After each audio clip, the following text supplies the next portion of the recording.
So in 2012, in the spring, when I was looking at sourcing fruit for Minimus, I was offered an opportunity to work with some really rare fruit, actually that's here in the Willamette Valley. Some Chardonnay from Johan Vineyard that is based on old Wente selection cuttings of the virus non-heat treated selections.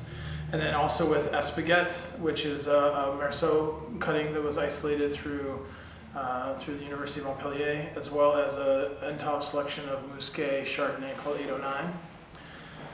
And I hadn't really intended to make a Chardonnay. It wasn't even on my radar. I didn't want to deal with it. And I'm not excited about Dijon Chardonnay in general. And since the opportunity came up, I thought I'd look into it. So I started doing some homework about what producers here are doing.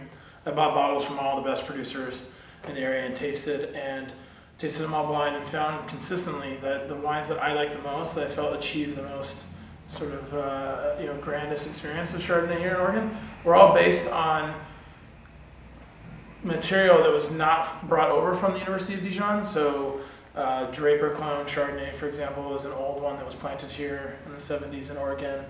Some of the heat-treated versions of Wente, like Clone 108, which we call here in Oregon. And then some suitcase cuttings, some various things like Mount Eden, Chardonnay, and such heirloom stuff that came in from California.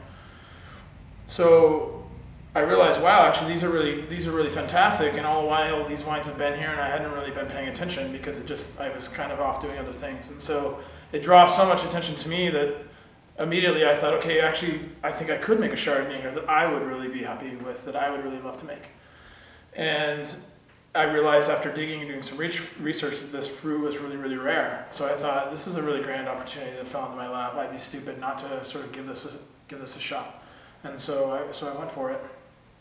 And then on the other side of things, aside from personal preference and just feeling enlightened that I could make a Chardonnay that I thought would be great, I also saw a sort of political window, an opportunity for me to be able to, I think, address something that I think is really important here right now in Oregon, which is addressing sort of the lack of diversity of genetic material here for Chardonnay.